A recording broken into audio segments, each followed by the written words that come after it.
Hello student समस्त स्वागत करछि मो स्कूल साथी यूट्यूब चैनल रे।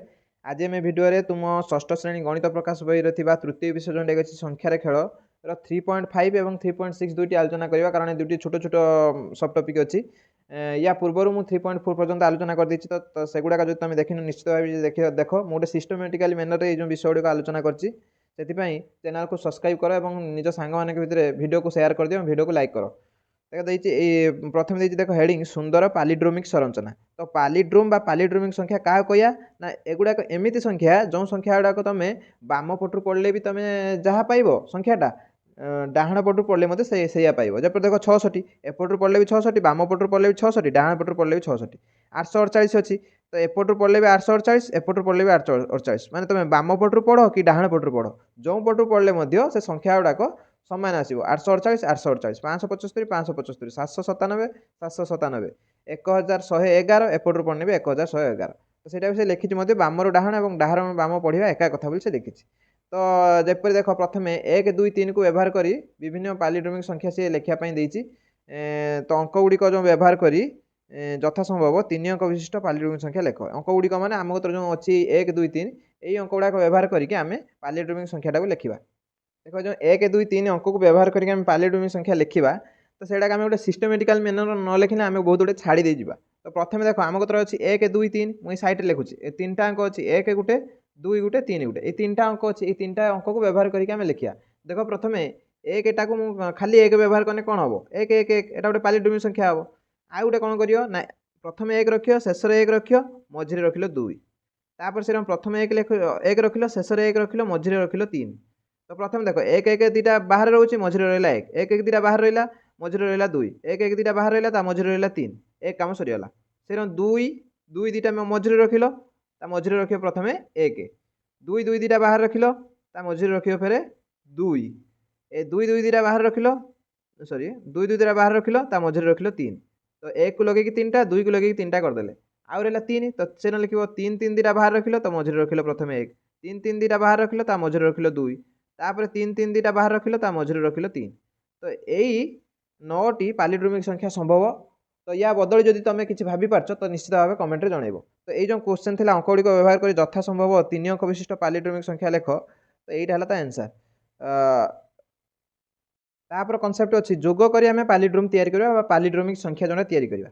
तो बर्तमान जोग करी केमी करिया ना धरा जाए गोटे संख्या अच्छी 34 ताको आम उल्टे देवा उल्टे देने हम 43 ताको मिसे देला पर देख गोटे पालिड्रोमिक है 29 अच्छी ताको उल्टे देने 92 हम ताको मिसे देला पर देख गोटे पालिड्रोमिक संख्या है। तो से 48 अच्छी ताको उल्टे देने 84 किंतु ताको मिसे देला पर देख 132 है जोटा कि पालिड्रोमिक संख्या नुहे कारण एपटू पढ़ले 132 एपटू पढ़ले 231 तो से 132 को उल्टे दिया उल्टा देला पर है 231 सॉरी 231 है तो 231 टाक आउ 132 सहित मिसे देला पर देख आम गोटे पालिड्रोमिक संख्या पाइले। तो जोग मध्यम आम पालिड्रोमिक संख्या केमी तैयारी करिया ना प्रथम कौन करिया जति माने संख्या जो थी आम कौन करिया ताको उल्टे की मिसई चलिया। तो उल्टे की मिसई चलला पर जेतेबेले आम पालिड्रोमिक संख्याटा पाइबा सेठी आम अटकेदेवा यहीटा है जोग करके आम पालिड्रोमिक संख्या केपरि पाइबा। तापर से देछि आउ किछि संख्या को नहीं उपरोक्त सोपान अनुसार काम कर माने जमी आम उल्टे की मिसाउले सेमती उल्टे की मिसे मिसा किछि संख्या नहीं से देछि तुम एटा निजे करदेव कारण एटा तो किछि क्वेश्चन मार्क देनी से मुझे करूना पॉलिड्रोम मिल जाए काम चालू रख केमी कर तुम जान सेमती चाहिए तुम कर जो किसी संख्या अच्छी जोड़ा तुम बहुत थर पुनरावृत्ति कले जाए तुम पालिड्रोमिक संख्या पाइब।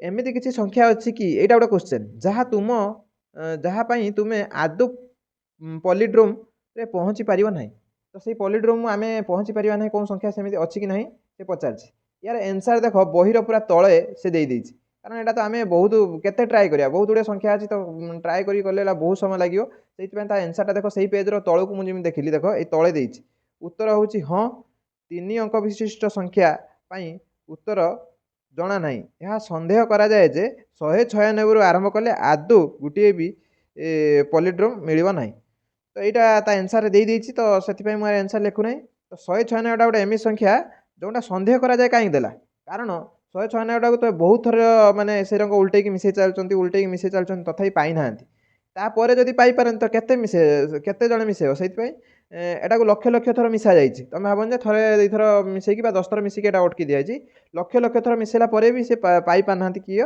ना पॉलिड्रोम संख्या मिल पारि ना। तो से 196 प्रथम एमती संख्या ମାନେ ପ୍ରଥମେ 1 ରୁ ଗଲେ ପ୍ରଥମେ ଏମିତି 196ଟା ଗୋଟେ ସଂଖ୍ୟା ଯୋଉଟା କି ଉଲ୍ଟେଇକି ମିଶାଇଲେ ଆମେ ପଲିଡ୍ରମ ସଂଖ୍ୟା ପାଇପାରିବା ନାହିଁ। ଦେଖ 2 ଅଙ୍କ ବିଶିଷ୍ଟ ସଂଖ୍ୟାରୁ ଆରମ୍ଭ କରି ଗୋଟିଏ ସଂଖ୍ୟାକୁ ବାରମ୍ବାର ଉଲଟାଇ ଏହା ସହିତ ମିଶାଇଲେ ସର୍ବଦା ପଲିଡ୍ରମ ପାଇବା କି? ଏହାର ଆନ୍ସର ହେବ ହଁ, ଆମେ ସର୍ବଦା ପଲିଡ୍ରମ ପାଇବା। ତାର ଆନ୍ସର ମୁଁ ଲେଖି ଦେଉଛି ଦେଖ। ତ ଏହାର ଆନ୍ସର ତମେ ଏମିତି ଲେଖିବ ଯେ 2 ଅଙ୍କ ବିଶିଷ୍ଟ ସଂଖ୍ୟାରୁ ଆରମ୍ଭ କରି ଗୋଟିଏ ସଂଖ୍ୟାକୁ ବାରମ୍ବାର ଉଲଟାଇ ଏହା ସହିତ ମିଶାଇଲେ ଆମେ ସର୍ବଦା ଏକ ପଲିଡ୍ରମ ସଂଖ୍ୟା ପାଇବା। ତ 2 ଅଙ୍କ ବିଶିଷ୍ଟ ସଂଖ୍ୟାକୁ ମାନେ ଟୋଟାଲି ଅଛି 90ଟି 2 ଅଙ୍କ ବିଶିଷ୍ଟ ସଂଖ୍ୟା ତମେ ଜାଣିଥିବ। ସେ ସମସ୍ତ 90ଟି ସଂଖ୍ୟାକୁ ତମେ ଯେକୌଣସି ସଂଖ୍ୟାକୁ ନେଇକି ଯଦି ଉଲଟାଇ ମିଶାଇବ ତ ନିଶ୍ଚିତ ଭାବେ ପଲିଡ୍ରମ ସଂଖ୍ୟା ପାଇବ। ତ କେତେକ ସଂଖ୍ୟା ଏମିତି ଅଛି 9ଟା ସଂଖ୍ୟା ଯୋଉଟାକି ଜାଣିଥିବ 11, 22, 33, ତାପରେ 44, ତାର 55, ଏଟା ତ ଅଲରେଡି ପଲିଡ୍ରମ ସଂଖ୍ୟା ହେଇକି ଅଛି। ତ ଏମିତି କିଛି ସଂଖ୍ୟା ଅଛି ଯୋଉଟାକି ଥରେ ଦିଥର ତମେ ମିଶାଇଲେ ମଧ୍ୟ ପଲିଡ୍ରମ ସଂଖ୍ୟା ହେଇଯିବ। ଏମିତି ମଧ୍ୟ 2ଟି ସଂଖ୍ୟା ଅଛି ଯୋଉଟାକୁ ତମେ 24 ଥର ମିଶାଇଲେ ଯାଇକି ପଲିଡ୍ରମ ସଂଖ୍ୟା ହେବ। ତ ସେଇ ଦୁଇଟା ସଂଖ୍ୟା ମଧ୍ୟ ମୁଁ କହିବି। ତାହେଲେ ପ୍ରଥମେ କିଛି ଏହାର ଉଦାହରଣ ଲେଖିନେବା। ଧରାଯାଉ ମୁଁ ନେଲି 12 ତାକୁ ଉଲ୍ଟେଇ ଦେଲେ କେତେ ହେଇଯିବ? ତ ପ୍ରଥମ ସଂଖ୍ୟା ଧରାଯାଉ ନେଲି 12 ତାକୁ ଉଲ୍ଟେଇ ଦେଲେ ହେଇଗଲା 21, ତାକୁ ମିଶାଇ ଦେବି ବର୍ତ୍ତମାନ 2 1 3 2 1 3, ଏଟା ଗୋଟେ ପଲିଡ୍ରମ ସଂଖ୍ୟା ହେଲା, ଏଇଠି ଅଟକି ଯିବା। ତାପରେ ଧରାଯାଉ ମୁଁ ନେଇଗନି 45 ଧରାଯାଉ ନେଇଗନି, ତାକୁ ଉଲ୍ଟେଇ ଦେଲେ କେତେ ହେଇଯିବ? 5 4 54 ହେଇଯିବ। ବର୍ତ୍ତମାନ ତାକୁ ମିଶାଇ ଦେବା 5 4 9, ଇଏ 5 4 9, ଗୋଟେ ପଲିଡ୍ରମ ସଂଖ୍ୟା ପାଇଗଲି। ତ ଆଉ ଆଗକୁ ଯିବା ଦରକାର ନାହିଁ। ଏମିତି ବହୁତ ଗୁଡ଼ିଏ ସଂଖ୍ୟା ଅଛି ଯୋଉଟାକି ତମେ ମାତ୍ର ଥରେ ଉଲ୍ଟେଇ ଦେଇକି ମିଶାଇ ଦେବ। ପାଖାପାଖି 55ଟା ସଂଖ୍ୟା ଅଛି ଏମିତି ଯୋଉଟା ତମେ ଥରକର ପାଇଯିବ, ମାନେ ଥରେ ଉଲ୍ଟେଇ ଦେଇକି ମିଶାଇ ଦେଲେ ମାନେ ଗୋଟିଏ ସୋପାନ ବା ଗୋଟିଏ ଷ୍ଟେପ୍ରେ ତମେ ଆନ୍ସର ପାଇଯିବ। ଧରାଯାଉ ମୁଁ ନେଇଗନି 48, ତାକୁ ଉଲ୍ଟେଇ ଦେଲେ କେତେ ହେଇଯିବ? 48କୁ ଯଦି ଉଲ୍ଟେଇ ଦେବ ତମେ ହେଇଯିବ 84। 84 8 4 12 ନେଲା 1 ରଖିଲା 2, 8 4 12 ସେ 13 ହେଲା ନାହିଁ। ଏପଟୁ 132, ଏପଟୁ ହେଲା 231, ତାକୁ ଉଲ୍ଟେଇ ଦେମି ତ 231 ତା ସହିତ ମିଶାଇ ଦେବି, କାରଣ ଉଲ୍ଟେଇ ଦେଲେ 132 231 ହେବ। ଏଟା ହେଲା 3, ଏଟା ହେଲା 6, ଏଟା ହେଲା 3। ବର୍ତ୍ତମାନ ଦେଖ ଏଟା ପଲିଡ୍ରମ ସଂଖ୍ୟା ହେଇଗଲା। ତ ଏଇଠି ଅଟକି ଯିବା। ଏପଟୁ 363, ଏପଟୁ ବି 363। ଆଉ ଗୋଟେ ଏକ୍ସାମ୍ପଲ ନେଉଛି, ତମେ ଚାହିଁଲେ ଏଟା ପୁରା ଏଇଟା ଲେଖିକି ଫୁଲ କରିପାରିବ। ଧରାଯାଉ ଆଉ ଗୋଟେ ଏକ୍ସାମ୍ପଲ ନେଇଗନି ମୁଁ 92 ନେଇଗନି ଧର, ତାକୁ ଉଲ୍ଟେଇ ଦେଲେ କ'ଣ ହେବ? 29। ତ ଇଏ 9 2 11 ନେଲା 1 ରଖିଲା 2, ଇଏ 9 2 11 ସେ 1 12, 122 ହେଲାନି। ତ ତାକୁ ଆମେ ଉଲ୍ଟେଇ ଦେବା 9 2 11 ନେଲା 1, ସରି 9 2 11 ନେଲା 1 ରଖିଲା 1, ମୁଁ ଏଠି 2 କରିଦେଲି। ତ 9 2 11 ନେଲା 1 ରଖିଲା 1, ଏଇଠି ଆମେ ଅଟକି ଯିବା କାରଣ ଏଇଠି ଆମେ ପଲିଡ୍ରମ ସଂଖ୍ୟା ପାଇଗଲେ। ତାପରେ ଧରାଯାଉ ମୁଁ ନେଇଗନି 23, ତାକୁ ଉଲ୍ଟେଇ ଦେବ କେତେ ହେଇଯିବ? 32। ତ ଏଟା ହେଲା 5, ଇଏ ହେଲା 5, ଏଠି ପଲିଡ୍ରମ ଦେଖଛ ନା ଗୋଟେ ଗୋଟେ ଷ୍ଟେପ୍ରେ ଆମେ ପ୍ରାୟତଃ ଏମିତି ସଂଖ୍ୟାଟା ଅଛି ବହୁତ ଯୋଉଟାକି ତମେ ଗୋଟେ ଗୋଟେ ଷ୍ଟେପ୍ରେ ତମେ ପାଇଯିବ ପଲିଡ୍ରମ ସଂଖ୍ୟା। ତ ଏଇର ତମେ ଆଉ ଦୁଇଟା ଏକ୍ସାମ୍ପଲ ଏଠି ଲେଖିଦେବ। ଯଦି ମୁଁ ସବୁ କରିଦେବି ତମେ ମାନେ ନିଜର ପ୍ରାକ୍ଟିସ୍ କରିପାରିବନି, ସେଥିପାଇଁ ମୁଁ ଆଉ ଦୁଇଟା ଏଇଠି ଏକ୍ସାମ୍ପଲ ଲେଖିଦେବ ଜାଗା ଛାଡ଼ିଲି। ତାପରେ ଦେଖ ଗୋଟେ ଗୋଲକ ଧନ୍ଦା ଦେଇଛି ଯୋଉଟା ଦେଖ ଦେଇଛି ଏଇଟା ଗୋଟେ 5 ଅଙ୍କ ବିଶିଷ୍ଟ ସଂଖ୍ୟା। ସେ ମଧ୍ୟ ଲେଖିଦେଇଛି ମୁଁ ଗୋଟିଏ 5 ଅଙ୍କ ବିଶିଷ୍ଟ ପାଲିଡ୍ରମ। ତ ପାଲିଡ୍ରମ ମାନେ ସେଟା ଗୋଟେ 5 ଅଙ୍କ ବିଶିଷ୍ଟ ସଂଖ୍ୟା ହେଇଥିବ ଏବଂ ତାକୁ ବାମ ପଟରୁ ପଢ଼ିଲେ ଯାହା ହେଉଥିବ, ଡାହାଣ ପଟରୁ ପଢ଼ିଲେ ମଧ୍ୟ ସେଇଆ ହେଉଥିବ। ତାପରେ ଦେଇଛି ମୁଁ ଗୋଟେ ଅଯୁଗ୍ମ ସଂଖ୍ୟା। ତ ଅଯୁଗ୍ମ ସଂଖ୍ୟା ମାନେ ଏକ ଘରେ କ'ଣ ରହିପାରିବ?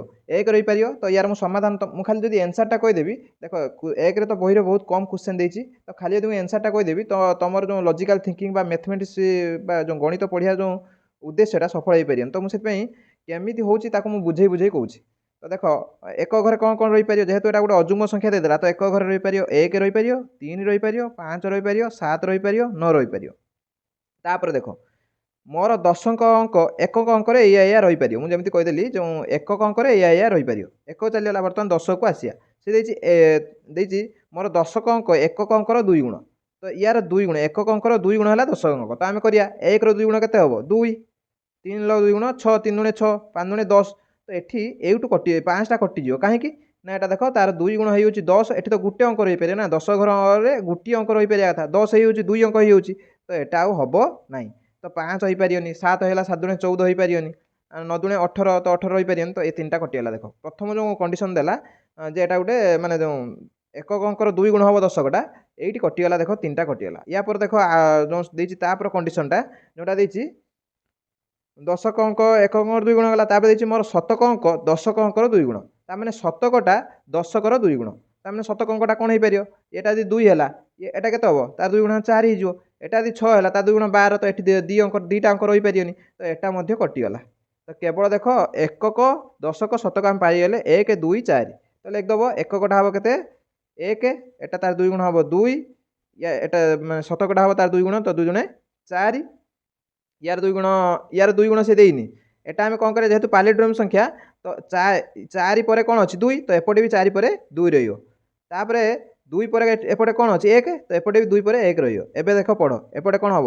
1 ଅୟୁତ 2421 ହେଉଛି ଏପଟୁ ମଧ୍ୟ ପଡ଼ ଦେଖ ଏକ ଅୟୁତ 2421 ତ ସେଇଟା ଲେଖିଦେବ ସେଇଟା ଦେଇଛି ଦେଖ ଅକ୍ଷରେ ଲେଖିବା ପାଇଁ ଏଇଠି ଦେଖ ଲେଖିଛି ଅକ୍ଷରେ ଲେଖିବା ପାଇଁ ଏନ୍ସାର କେବଳ ତୁମେ ଏଇଟା ଲେଖିବ କେମିତି ହେଲା ବୁଝିବା ପାଇଁ ମୁଁ ଏଇଟା ତୁମକୁ କରିଛି ତ ଏଇଟା ଲେଖିବ ନାହିଁ କେବଳ ଏଇଟା ବୁଝିବା ପାଇଁ କଲି ତୁମକୁ ତ ଏଇଟା ଲେଖିବ ଏକ ଅୟୁତ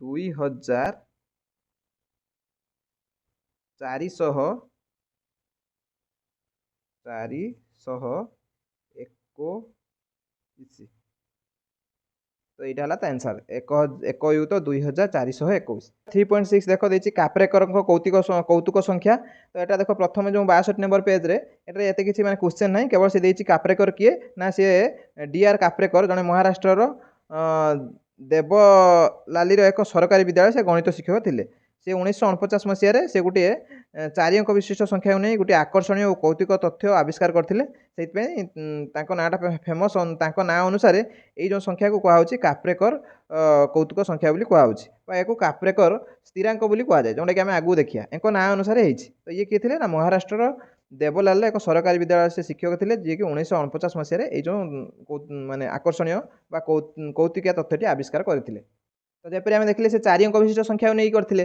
তো কোণ করলে দেখ সে প্রথমে গোটে 4 অঙ্ক বিশিষ্ট সংখ্যা নিয়ে তার অঙ্ক মানক নেই বৃহত্তম সংখ্যাটি তৈরি করলে যা এ কৌলে आउ जो गोटे क्षुद्रतम संख्या तैयारी करते बी कहते बी बर्तमान ए रु बी को माने बृहत्तम रु क्षुद्रतम टाक वियोग करते एरकम करी चलला देख कौन है देख गोटे एग्जांपल देछि प्रथम देख से सब संख्याटा नहीं संख्याटा उपरे अच्छी संख्याटा नहीं 6382 तो देख संख्याटी थी कौन 4 अंक विशिष्ट संख्या जोटा नहीं सी नुहे मैंने गोटे 4 अंक विशिष्ट संख्या आम जो धरा जाऊ ने गोटे 6382 जोटा कि तुम बही उपरे देछि 6382 ने तो ताकू नहीं सबुठ बृहत्तम संख्या कौन हम तो बृहत्तम संख्या काढ़ा आम सब बृहत्तम अंकटा फास्ट रखिया तो बृहत्तम अंक है 8 तापर 6 तापर 3 तापर 2 तो सजेदेले से क्षुद्रतम आड़ू सजेने क्षुद्रतम संख्या पाइया 2 3 6 8 2 तापर 3 तापर 6 8 तो ये जो बृहत्तम क्षुद्रतम पाइले ताकू वियोग करदेले पाइले 6264 पुणी देख ये जो 6264 पाइले ताकू नहीं सबुठ बृहत्तम संख्या कौटा हम प्रथम जो ये बड़ अंक अच्छी 6 माने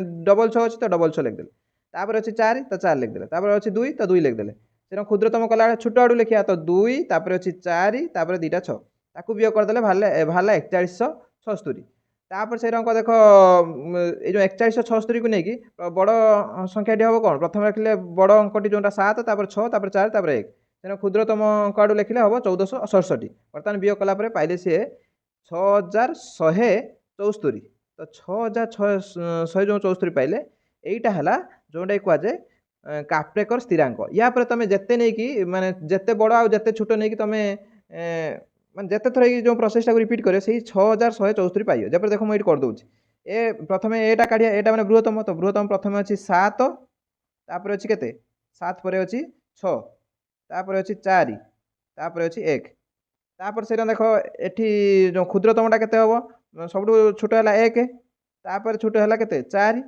तापर छोट है 6 तापर छोट है 7 तो 1467 है देख ये से सेम जिन बाहर 7641 14000 सॉरी 1467 तो सही सेम संख्या दुटा बाहर जेहेतु से सेम संख्या को आम वियोग करवा कौन हम वियोग कले से 6174 बाहर ताने यही जिनसा रिपीट हो चलो यहाँ वियोग करदेने भी सही हम से आउ थे लिखिदे देख तो 7641 माइनस 1467 बाहर के 6174 माने यही देख यही प्रोसेसटा पूरा रिपीट होगा ये तो बारंबार या पूरा रिपीट हो चलो तो सहीटा से लिखिले देख तुम्हें सब 6174 कौतुक संख्यार पहुँचब यही 6174 कौतुक संख्याटी को काप्रेकर स्थिरांक कहुए कौ संख्यापाई ना यहाँ 4 अंक विशिष्ट संख्यापाई यहीटा है काप्रेकर स्थिरांक 3 अंक संख्यापाई अलग हम जोटा कि आम या पर काढ़ा तो से जो निजे कर देख देती तार एनसर ये देदी से मुझे निजे कर देखा करूना विभिन्न 4 अंक विशिष्ट संख्या गुड़िक नियो ये 9 लिख देती तो नियो एवं उपर लिखित सोपान गुड़िक आधार काम कर कौन